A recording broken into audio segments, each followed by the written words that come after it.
Sorry, hierdie para in my keel.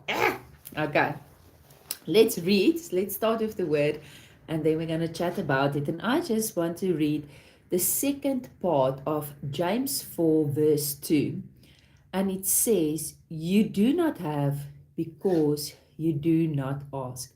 Now, if you read the whole of James 4, you will see there's a bit of a how James put it, like in a juxtaposition, is that the right word? Between the desires of the flesh and the desires of the spirit. Okay, so you can go and read the chapter. Now, the desires of the flesh is striving, it is jealousy, it is wanting to exalt yourself. But the desire of the spirit is to actually give you the desires of your heart and not the desires of the flesh, but the ones that God has placed in your heart. The desire of the Spirit, He's yearning over you. We spoke about this last week. He's yearning over you with a jealous love to have a surrendered you to Himself. He's yearning over you to exalt you, but only if you humble yourself. He resists the proud, but He gives grace to the humble. So there is this almost a tug of war, between the flesh and the desires of the flesh, and then the desires of the Spirit and what He wants for you. But what I so enjoyed when I read the scripture is that um, I realized when you read you can go and read the first few verses of James 4. There's sometimes a lot of striving going on. So do not, when you read this, exclude yourself, because how he describes it, there's hating and murdering and all that kind of thing. So you can think, oh, this is not me, he's not speaking to me. But how many times just in your personal life is there this strife that is going on? This contention because you feel frustrated because you're not getting maybe an answer to a problem that you've been dealing with. Maybe you feel a little bit jealous of this person breaking through. Maybe you're even feeling sorry for yourself that you are not getting or not breaking through or not having what somebody else have, or what you thought you should have had by now or should have been walking in by now. These things can oftentimes be very subtle.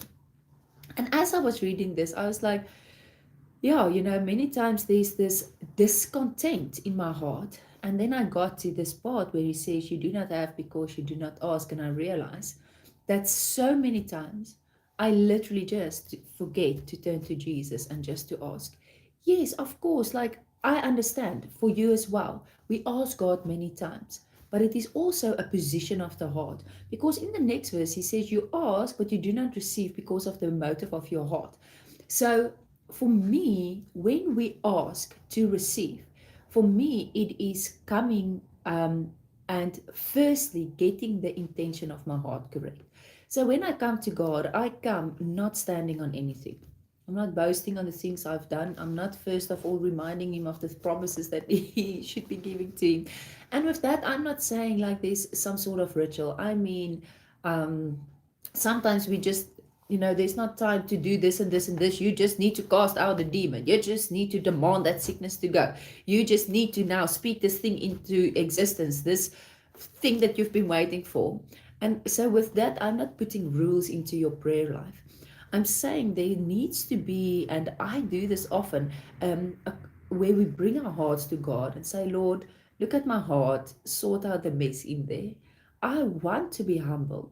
I want to receive your grace. And when I ask, I want to receive what I ask because I know it glorifies your name." John 15. So the thing is, I come to God and I ask Him to sort out the intentions of my heart as well.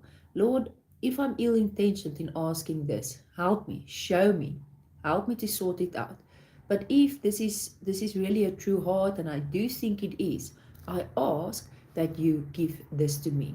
It is really just about standing still at the feet of Jesus and letting your heart have fellowship with the Spirit. So it's not always even just in the words. It is just in taking that time, just taking that position. So I hope today that you get some time just to stand still at the feet of Jesus and just bring the intentions of your heart to Jesus. And then if listen, they are not good, then ask God. He's the one to help you sort them out. Don't try to sort it out before you go to God. Go to God with it, and He will help you to sort it out. Bless you.